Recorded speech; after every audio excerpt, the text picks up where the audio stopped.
UPI 2016లో పెద్ద నోట్ల రద్దు జరిగేంత వరకు దీని గురించి తెలిసిన వాళ్ళు చాలా తక్కువ.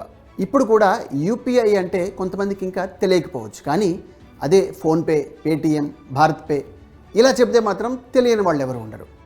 ఇటీవల సంక్రాంతికి వచ్చే గంగిరెద్దుల మెడల్లోనూ బిచ్చగాళ్ల షర్టుపై కూడా మనం పేటీఎం, ఫోన్పేల క్యూఆర్ కోడ్లను చూస్తున్నామంటే వాటి వాడకం ఎంత సర్వసాధారణమైపోయిందో మనం అర్థం చేసుకోవచ్చు.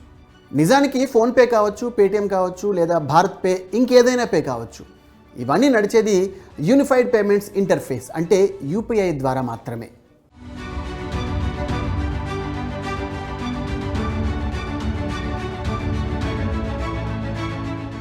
ప్రస్తుతం డిజిటల్ లావాదేవీలు రొటీన్ అయిపోయాయి.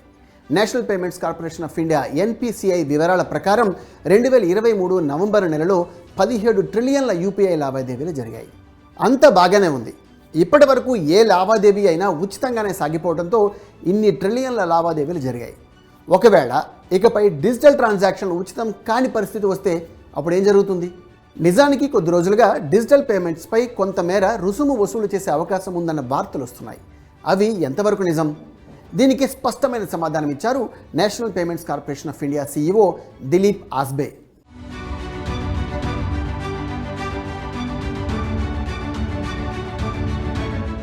డిజిటల్ ట్రాన్సాక్షన్స్పై ఛార్జీలు తప్పమని తేల్చి చెప్పారు. అయితే అది కేవలం పెద్ద వ్యాపారులకు మాత్రమేనని స్పష్టం చేశారు కూడా. అది కూడా వచ్చే 3 ఏళ్లలో ఈ విధానం అమల్లోకి రావచ్చని కూడా చెప్పారు ఆయన. చిన్న వ్యాపారుల జోలికి వెళ్లకుండా పెద్ద వ్యాపారాల నుంచే ఈ ఛార్జీల వసూలు చేస్తామన్నారు. దీనికి ఏడాది నుంచి 3 ఏళ్ల సమయం పట్టే అవకాశం ఉందని చెప్పారు ఆయన. Bombay chartered accounts society BCAS నిర్వహించిన కార్యక్రమంలో పాల్గొన్న ఆయన ఈ వివరాలు వెల్లడించారు. సైబర్ భద్రత, సమాచార భద్రత కోసం బ్యాంకులు కేటాయిస్తున్న ప్రస్తుతం నిధులను 10 నుంచి 25% పెంచాలని ఆయన అభిప్రాయపడ్డారు.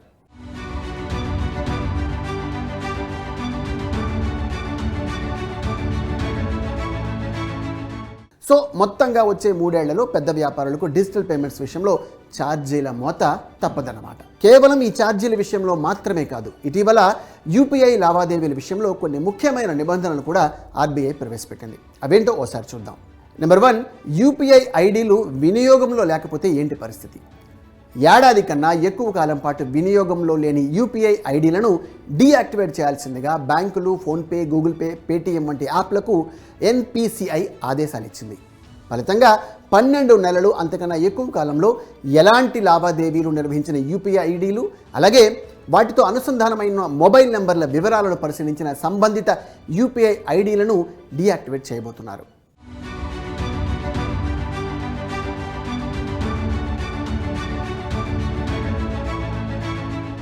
ఫలితంగా 12 నెలలు అంతకన్నా ఎక్కువ కాలంలో ఎలాంటి లావాదేవీలు నిర్వహించిన యూపీఐ ఐడీలు, వాటితో అనుసంధానమైన మొబైల్ నెంబర్ల వివరాలను పరిశీలించి సంబంధిత యూపీఐ ఐడీలను డీయాక్టివేట్ చేయబోతున్నారు.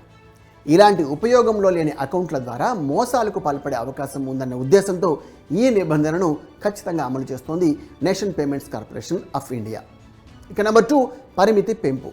గత ఏడాది డిసెంబర్ 8వ తేదీన రిజర్వ్ బ్యాంక్ ఆఫ్ ఇండియా విడుదల చేసిన ప్రకటనలో ఆసుపత్రులు, విద్యా సంస్థలకు యూపీఐ చెల్లింపుల పరిమితిని ₹1,00,000 నుంచి 5,00,000కు పెంచుతూ ఒక ప్రకటన విడుదల చేసింది. ఈ పరిమితుల పెంపు ఈ ఏడాది నుంచి అమల్లోకి వచ్చింది.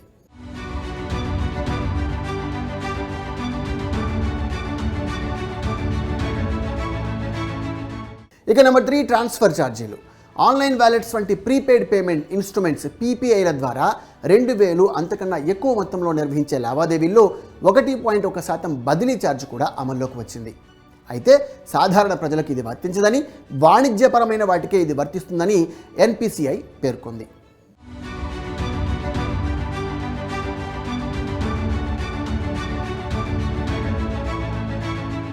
G20 సదస్సు నేపథ్యంలో అమల్లోకి తీసుకువచ్చిన యూపీఐ వన్ వరల్డ్ సదుపాయం కూడా అటువంటిదే.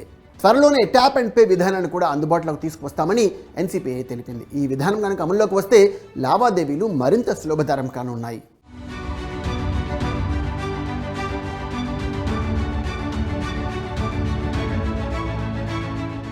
ఇక 4, యూపీఐ ఏటీఎం. సాధారణ ఏటీఎంల మాదిరిగానే యూపీఐ ఏటీఎంలను కూడా ఏర్పాటు చేయబోతున్నట్టు ఇప్పటికే ప్రకటించారు. త్వరలోనే దేశవ్యాప్తంగా యూపీఐ ఏటీఎంలు కూడా కనిపించబోతున్నాయి. ఎలాగైతే డెబిట్ కార్డు ద్వారా ఏటీఎం నుంచి నగదును విత్డ్రా చేస్తామో అలాగే మన మొబైల్తో యూపీఐ ఏటీఎంపై కనిపించే క్యూఆర్ కోడ్ స్కాన్ ద్వారా స్కాన్ చేసి నగదును విత్డ్రా చేసుకోవచ్చు.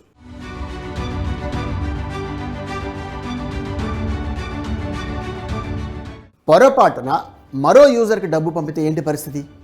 ఇప్పటి వరకు ఎదురవుతున్న సవాళ్లను దృష్టిలో ఉంచుకొని ప్రవేశపెట్టిన మరో నిబంధన చాలా ఉపయుక్తంగా మారనుంది. అదేంటంటే కొత్త యూజర్ల మధ్య మొదటిసారి నగదు బదిలీ సమయంలో 2000 కన్నా ఎక్కువ పంపేందుకు 4 గంటల పాటు వేచి చూడాల్సి ఉంటుంది. ఒకవేళ పొరపాటున వేరే యూజర్కు నగదు బదిలీ చేస్తే ఈ 4 గంటల సమయంలోగా వాటిని తిరిగి పొందేందుకు అవకాశం ఉంటుంది. ఆన్లైన్ మోసాలను కట్టడి చేసేందుకు ఇది ఉపయోగపడుతుందని ఎన్పిసిఐ చెబుతోంది.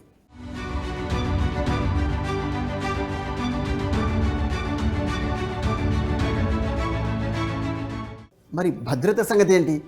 యూపీఐ చెల్లింపుల భద్రత విషయంలో మొదటి నుంచి కూడా భిన్నాభిప్రాయాలు ఉన్నాయి. యూపీఐ చెల్లింపులను ప్రోత్సహిస్తున్న ప్రభుత్వం యూపీఐ సంబంధిత మోసాలను నివారించేలా ఆన్లైన్ భద్రతా ఫీచర్లలో మాత్రం ఎలాంటి మెరుగుదల లేదని కొందరు ఆర్థిక నిపుణులు చెబుతున్నారు. యూపీఐ చెల్లింపుల్ని పెంచడంతో పాటు దానిపై కూడా ప్రత్యేక దృష్టి సారించాలని వారి వాదన.